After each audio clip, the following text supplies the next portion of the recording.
So going over to the power supply a little bit, so this converts 12 volts to either 5.5 amps and 5 volts, or 3.3 volts, 1 amp. So going more over to the parts or components of this supply, so the 5 amp 5 volt buck converter I'm using is this part here in DigiKey. Um, so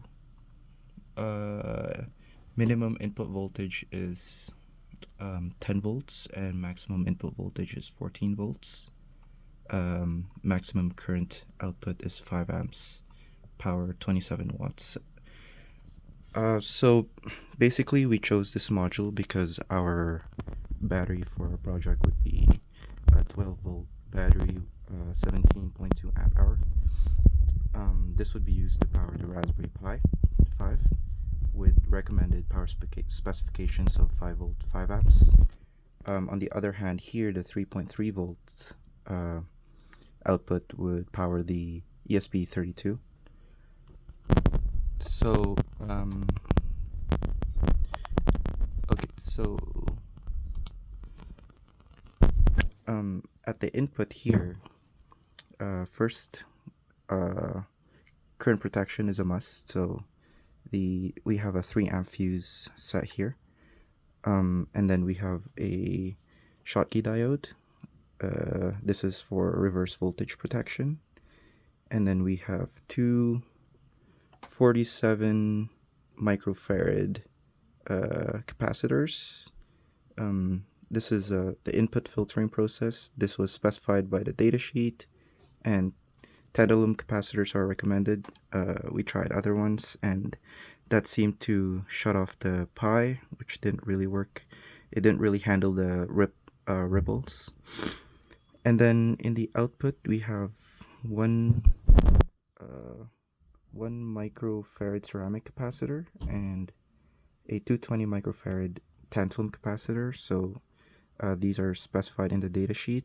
I think the maximum, like the ceiling that was provided in the datasheet for the output filtering was 300 microfarads. So we chose high values for those just to alleviate the voltage ripples.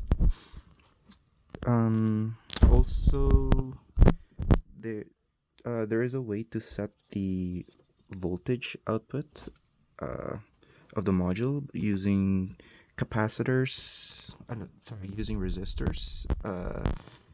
It's hard to see in this angle, but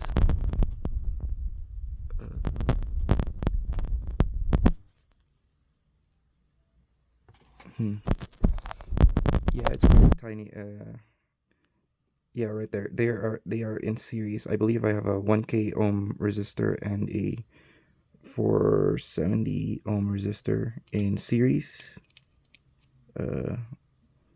Like right here, those two blue things. Okay, so that's those information are provided in the data sheet, and they provided a formula to calculate your resistor values, depending on the voltage output specifications that you have. Okay, furthermore, we did install a fan here. This is important, and also a heatsink on the module, because based on the datasheet, like the output current like drops exponentially to temperature. So we decided operating temperature in the ranges around like 20 to 50 for expected operation. So yeah, this is the graph that they provided, which yeah. Okay, so the circuit schematic is shown here.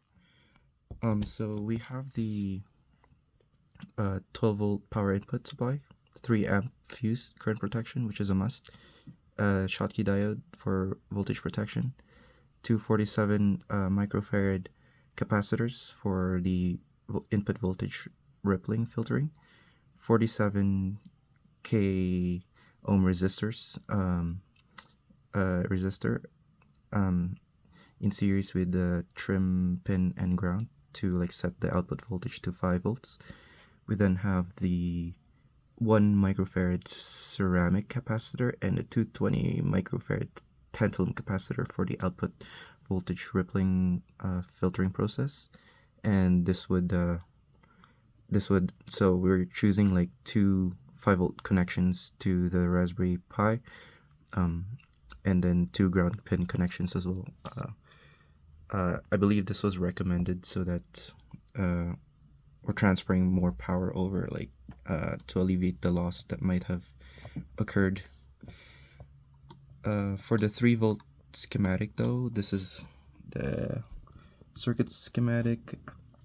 I will send all the parts to the PCB down in the description, but it's much simpler. So we have just one module, and then one input filtering capacitor and one output filtering capacitor. They are 10 microfarad and 22 microfarad. So yeah, that should be all for this power supply that we've designed for our capstone. This is for University of Calgary class of 2024 ENGG 504 project aisle driver.